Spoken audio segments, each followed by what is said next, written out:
Hello and welcome back to Comics Let's Talk. I'm Kevin Gibbon. I review comic books and have columns on two sites, the Comics for Sinners website and the Comics Crusaders website. Check them out. Check out my reviews and check out my columns. If you like what you read, let me know in the comments section below. If you don't like it, let me know too. Let me know what you liked, what you didn't like. My comic book reviews for Comic Crusaders and Comics for Sinners. Today on Comics Let's Talk, we're going to talk about Lost in Space versus Lost in Space. That's right, in celebration of Netflix's brand new series, which is bringing Lost in Space back, we're going to go back to the beginning, to 1965. No, to 1962. Because you see, John Robinson was not the first patriarch of the family Robinson that was lost in space. Long before the Irwin Allen television series, there came Gold Key Comics. Space Family Robinson was an original science fiction comic book series published by Gold Key Comics. It predates the Lost in Space television series. Both are loosely based on the novel and similarly named movies, The Swiss Family Robinson.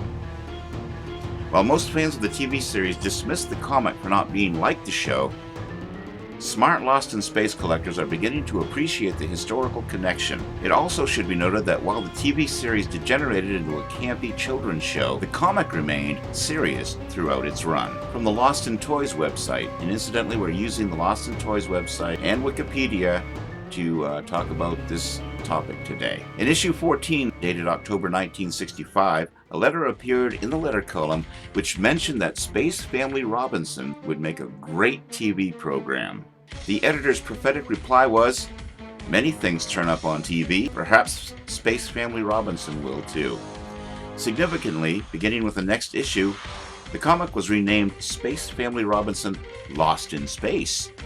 This issue was dated January 1966, just a short time after the TV series premiere. Later, after the TV series was canceled, the comic changed its name, again becoming Space Family Robinson Lost in Space on Space Station 1. That was after the TV series went off the air. This change probably reflected the publisher's desire to avoid any association with the canceled show. Ironically, the characters in the comic at this time started to look suspiciously like the characters from the TV series. And of course, when it went into syndication, it became even more popular, which would boost the sales of the comic book, even though the comic book characters were not like the television series characters. In 1962, Gold Key Comics, formerly Dell Comics, a division of Western Publishing Company, began publishing a series of comic books under the title Space Family Robinson. The story was largely inspired by the Swiss Family Robinson, but with a space-age twist. The movie and television rights to the comic book were then purchased by noted television writer Hilda Boehm, who did the Cisco Kid. She created a treatment under the title Space Family 3000. In July 1964, science fiction writer and filmmaker I.B. Melchior began pitching a treatment for a feature film also under the title Space Family Robinson. There is a debate as to whether or not Irwin Allen was aware of the Melchior treatment. It is unknown whether Allen was aware of the comic book or the Hilda Boehm treatment. As copyright law only protects the actual expression of a work and not titles, general ideas, or concepts, in 1964, as was struck as part of a legal settlement. In addition to an undisclosed sum of money, Western Publishing would be allowed to change the name of its comic book to Lost in Space. Space Family Robinson was published as a total of 59 issues, from 1962 to 1982. The first issue was published in December 1962 with issue number 15, January of 1966. The Lost in Space title was added to the cover. The book's Silver Age, the second generation of comic artists by Daniel Ehrman, explains that when the Lost in Space TV series debuted in 1965, it was obvious that it was inspired, at least in part, by the comic book. But CBS, the network airing the show, had never acquired the license from Western Publishing. Rather than sue CBS or producer Irwin Allen, Western decided to reach a settlement that allowed them to use Lost in Space for the title of the comic book series. Since CBS and Irwin Allen licensed shows to Western, or Gold Key Comics did not want to antagonize them. They did the shows Voyage to the Bottom of the Sea, Time Tunnel, and Land of the Giants all became Gold Key property. The title was canceled with number 36 in October of 1969. It was brought back in October of 1973 in part due to the popularity of Star Trek. At this point, all issues between number 37 and number 44 had the tag "On Space Station 1" added as well. The title was canceled again with number 54, December of 1977, with issue number 49 being a reprint of number 38. In 1981, the title was revived as a reprint title for issues number 55 through 59 from 81 to 82. This was under the Whitman Comics line. New stories also appeared in March of Comics number 320, 328, and 352. The comic was created by writer Del Connell and artist Dan Spiegel. Gaylord Dubois became the sole writer of Space Family Robinson once he began chronicling the Robinsons' adventures with Peril on Planet 4 in issue number 8. He had already begun the Captain Venture's second feature, beginning with Situation Survival in issue number 6. In the comic, the Robinsons were scientist father Craig, scientist mother June, early teens Tim, the son, and Tam, the daughter, along with the pets Clancy, which was a dog, and Yacker, who was a parrot. They lived in Space Station 1, a spacious moving craft with hydroponic gardens, observatory, and 2 small Spacemobile shuttlecraft. They left Earth in the year 2001.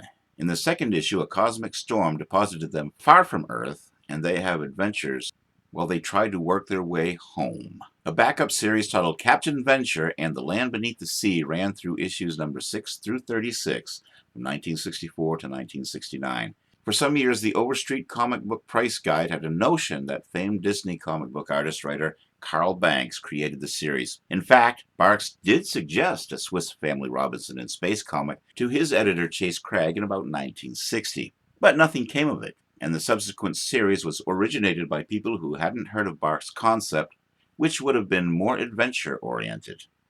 In 1966, the weekly UK publication Lady Penelope, the comic for girls who love television, printed Space Family Robinson stories. These used the same characters and technology as the Gold Key titles, but were original scripts, not reprints. Authorship is not known for certain, although there is a good reason to think some may have been written by then sub-editor on Lady Penelope, Brian Woodford. The artist was John M. Burns. The 52 weekly installments printed in black and white told 6 stories. So when did the television series begin as a comic book? Well, that happened with Innovation Comics. Writers for the series included Matt Thompson, Dave Campitti, George Broderick Jr., Kevin Burns, Peter Murphy, Terry Collins, Karen May, and original cast members Billy Mooney and Mark Goddard. The artists included Mark Jones, Eddie Newell, Michael Dukowitz, Dan Day, David Day, Peter Murphy, Matt Thompson, and John Garcia. The Lots and Toys website, the revival of interest in Lost in Space in the early 90s culminated in the 25th anniversary Boston celebrations. However, it was the astonishing appearance of Innovation's Lost in Space comic book in 1991 which kept interest on the boil and finally gave starved fans something to savor after so many years. The fact that this comic ever came off the printing press is remarkable in itself, as David Campitti, editor and publisher, explained in issue 1 of the comic. Last year in New York, I was with Viacom's Howard Burke, discussing their various properties. Out of this list, the only thing I could see that excited me was Lost in Space, I told him, but I couldn't see doing it like the silly 60s TV show that was positioned to compete with Batman in the ratings. We finished our leisurely talk about comics in general, and I got up to leave. Tell me, he said, what would you do with Lost in Space if you got it? My answer, a sequence I thought up on the spot off the top of my head, is what you see printed as the first 3 pages of this issue. His response was, I don't see a problem with that, and the rest is history. Where so many others had tried vainly before, David Campitti had succeeded in performing a minor miracle. He had acquired the rights to legally produce a story based on the original TV series. Certainly one highlight of the new comic was the fact that Billy Mooney, who played Will Robinson in the original TV series, had accepted a position as a consultant writer. Bill had been a little skeptical when David Campitti first told him that Innovation acquired the comic book rights to Lost in Space, explaining, I figured if DC couldn't do it and Marvel couldn't do it, then Innovation couldn't do it.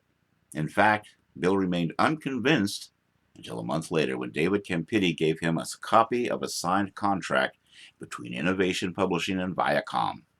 Despite all this, the comic got off to a rather shaky start. The premiere issue was widely criticized for having been printed too dark. Fortunately, this problem was soon rectified. Another criticism was that the comic was placing too much emphasis on the sexiness of the female characters. In the early issues, every opportunity to show the cleavage of Judy and Penny seems to have been exploited to the full. The pretty girl art was deliberately done to establish tension between Penny and Dawn. Caving into pressure, this aspect was notably toned down in the later issues. The comic book proved to be an instant success and soon became the flagship for Innovation. It had far exceeded all expectations. After the first year, David Campitti was able to proudly ask, how does a non-superhero direct sales comic book sell out of a 66,000 copy print run? Not too often in our estimation. In fact, fan reaction was so overwhelming that Innovation felt obliged to include a letter column to tackle some of the more insightful letters. David Campitti explained, simply put, we've received more mail on Lost in Space than all other books Innovation's published combined. Judging by the numerous letters published in the letter column, surprisingly many buyers of the comic didn't normally buy comics. They were simply drawn to it by the love of the TV series. Lost in Space was back, and what's more, it seemed here to stay. But was it? The first sign that things were not all rosy at Innovation came in issue 13, issue 1 of 12 in a proposed series by Bill Mumy titled Voyage to the Bottom of the Soul. We learned from this issue that David Campitti has left Innovation, the company he had founded 4.5 years earlier. His reasons hinted at possible financial problems. While I enjoy the writing, the discovering great artists, and swinging the license deals, I'm not enamored with preparing spreadsheets or reading P&L statements. I decided to look for something that would make me more comfortable. Co-editor George Broderick Jr. now took over all editorial responsibilities. As things turned out, only 5 more issues of the comic were to be published. Issue 18, which was part 6 of 12 in the story, would become the last. Months later, the true story behind the demise of the comic was revealed. Apparently, the Innovation staff were told on December 27, 1993, that December 31st is your last day. One of the original investors who had funded the startup of Innovation had called in his loan. Being the only secured creditor, he took over the assets of the company, including office furniture, backstock, and physical film of separated issues. To say fans were shocked and disappointed by the cancellation of the Lost in Space comic would be an understatement. No one was more disappointed than Bill Mumy, who had completed a 12-issue story, only half of which had reached the printing press. Since Lost in Space was left unresolved, I wanted to resolve it. So I had co-written the screenplay, which I took to CBS, and they wanted to do it. I then took it to 20th Century Fox. They wanted to do it. I took it to the cast. They wanted to do it. And then I took it to Irwin Allen. Kind of like, hey, we can't lose here. But Irwin didn't want to read it. Irwin didn't want to talk about it. He didn't want to go back to any of his past television projects. He was a big Oscar-winning filmmaker at that point in time, and he didn't want to go back to his TV stuff. So he basically said that if there ever was a time when he wanted to go back and do Lost in Space, either as a feature or as a television movie of the week, you know, it would be his script and it would be his idea, and he'd call my agents, and that would be that. And that was the last time I talked to Irwin, and that was, I think, 1980. And then I used some of those ideas from my script when I was writing the Lost in Space comic book. So I got to get some of it out. Well, this left a major story arc unresolved. A trade paperback entitled Voyage to the Bottom of the Soul was later published, completing the story. Other attempts to return Lost in Space include the Lost in Space movie that came out in 1998, directed by Stephen Hopkins and starring William Hurt, Matt LeBlanc, and Gary Oldman. Other attempts made to bring back Lost in Space include The Robinsons, Lost in Space from 2004. In late 2003, a new television series with somewhat changed format was in development. It was originally intended to be closer to the original pilot with no Smith, but including a robot and an additional older Robinson child called David, and Penny was just an infant. The pilot, titled The Robinsons Lost in Space, was commissioned by the WB television network. It was directed by John Woo and produced by Synthesis Entertainment, Irwin Allen Productions, 20th Century Fox Television, and Regency Television. In this adaptation, John Robinson was a retiring war hero of an alien invasion and had decided to take his family to another colony elsewhere in space. However, the ship is attacked by aliens.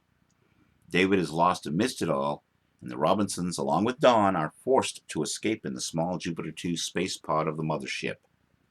The series presumably would have revolved around the family trying to recover David from the aliens. And it was not picked up among the network's series confirmed later that year. And now comes the current incarnation, due on television Friday the 13th. I don't know if that's a good date to start the series on, but it's going to be here. We'll see. I'm going to check it out. I hope you do too. On October 10th, 2014, it was announced that Legendary TV was developing a new reboot of Lost in Space for Netflix, with Dracula Untold screenwriters Matt Sazama and Burt Sharpless attached to write. On June 29th, 2016, Netflix ordered the series with 10 episodes. Special shout out to the following channels for their devotion to Lost in Space: Two Art Toy Guys, Chicky McDowell, and Bill Balch, also 1959 CWB. In the 1972 to 1973 television season, ABC produced the ABC Saturday Superstar Movie, a weekly collection of 60-minute animated movies, pilots, and specials from various production companies such as Hanna-Barbera, Filmation, and Rankin Bass. Hanna-Barbera Productions contributed to animated work based on such television series as Gidget, Yogi Bear, Tabitha, Oliver Twist, Nanny and the Professor, The Banana Splits, and Lost in Space. Dr. Smith was voiced by Jonathan Harris, and he was the only character from the original program to appear in the special, along with the robot, who was named Robon. Unfortunately, Dick Tufeld was not back to reprise the voice of the robot. The spacecraft was launched vertically by rocket, and Smith was a passenger rather than a saboteur. The pilot for the animated Lost in Space series was not picked up, and only this episode was produced. Interestingly, they used the name of the patriarch from the comic book, Craig Robinson, but instead of June, Tim, and Tam, they had Craig Robinson's brother Link as a character, along with a geologist. Another attempt to bring the series to animation was made in the early 2000s using the actual audio voices from the original series with new animated storyboards, but this wasn't picked up either. For all you model builders out there, you can find models of the Jupiter 2 easy enough, but if you want to build a model of the Space Station 1 from the original comic book, look for the Two Art Toy Guys. Here's a brief introduction. For the entire video, check out their channel.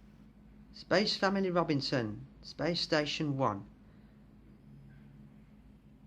The spaceship that was in the comics. Really like the design. Wonderful.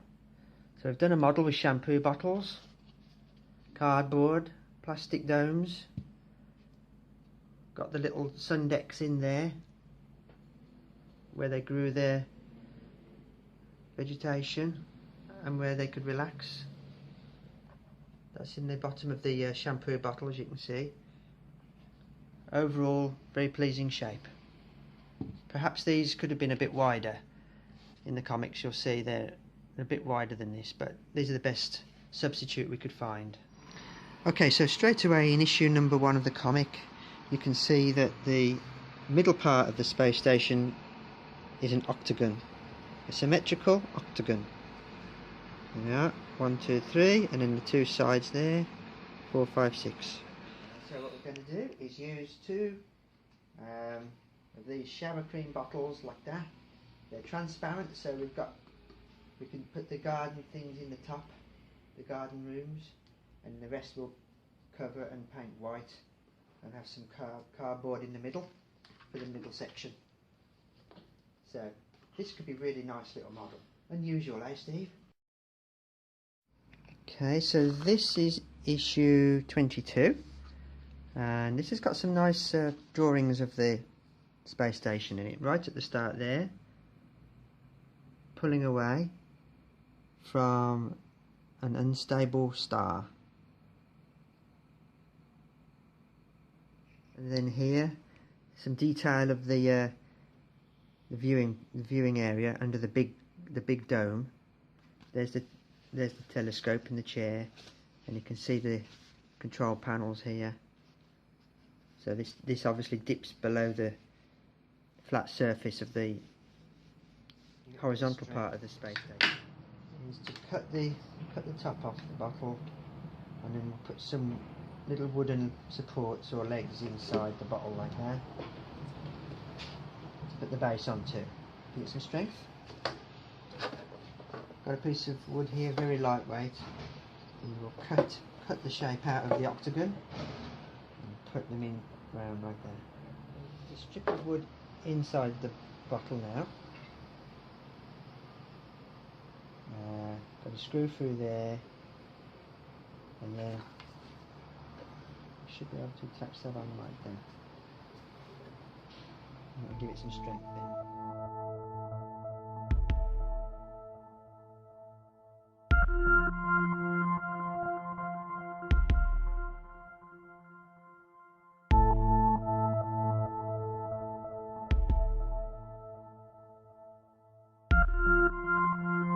Some detail of the sun deck there.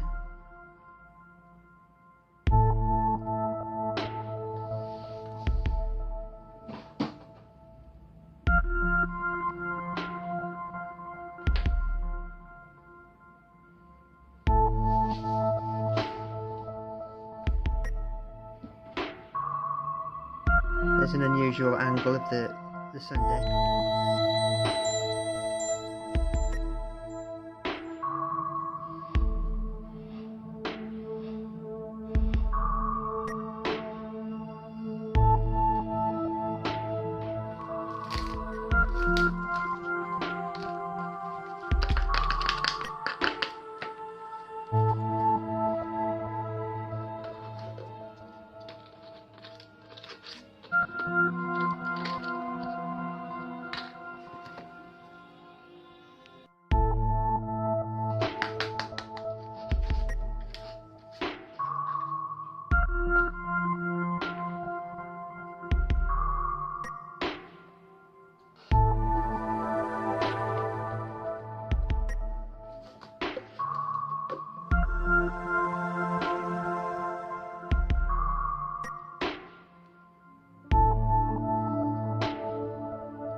It always looks cool when this thing's landing on a planet, because it's just depicted as being so enormous and so unusual. I don't think there's any other spaceship in any films or TV programs quite like it.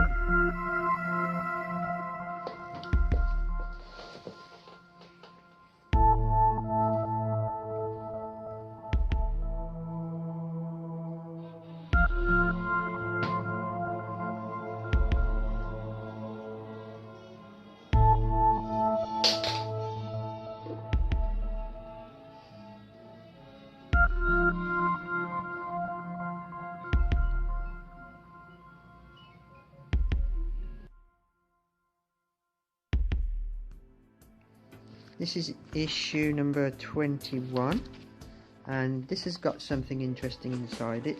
In the questions and answers section that they often had, somebody asked about the dimensions of the ship, and it's given as 224 feet wide The towers are 158 feet tall. The thickness of the main section between the towers is 40 feet. So that gives you some idea of the size of it. Yeah, it would have been amazing to have seen this done as a film, as a model in a film. And that's our look at Lost in Space, Gold Key Comics, Innovation Comics, and a brief history of the TV show, along with reboots, remakes, and the attempted remakes and reboots that happened throughout the years. We hope you enjoyed the show. This is Kevin Gibbon. I also have my own franchise now. It's Carl Vincent Vampire Hunter. The first novel was Last Rites, The Return of Sebastian Vasilis. It has been adapted into comic book format and can be found on Indie Planet along with all the other Carl Vincent Vampire Hunter comic books. It's also being made into a movie out of Lakeland, Florida through Crisp Filmworks. Check out the Facebook page, Carl Vincent Vampire Hunter. Also, Last Rites, The Return of Sebastian Vasilis. If you like what you see and want to stay up to date, just click like on both pages. There are many other comic books available on Indie Planet and Drive-Thru Comic Books of the Carl Vincent Vampire Hunter franchise. The latest comic book is Dracula Rising. We're on issue 2. Issue 1 was drawn by Dennis Magnant, who since had to move on to other projects. So my new artist is Rodolfo Ezequiel. Going to show you some panels from his artwork right now. Rodolfo is an excellent artist, and these are panels that he has drawn for the Dracula Rising #2 issue. There's also an animated trailer out. Let's take a look at a little bit of the animated trailer. Who are you? Your worst nightmare. I think you dropped these. Thanks. You're not very good at this, are you? I'm Carl Vincent. Another vampire hunter wannabe. Do you know how many of you that I've killed? You can't leave yet. The party's just begun.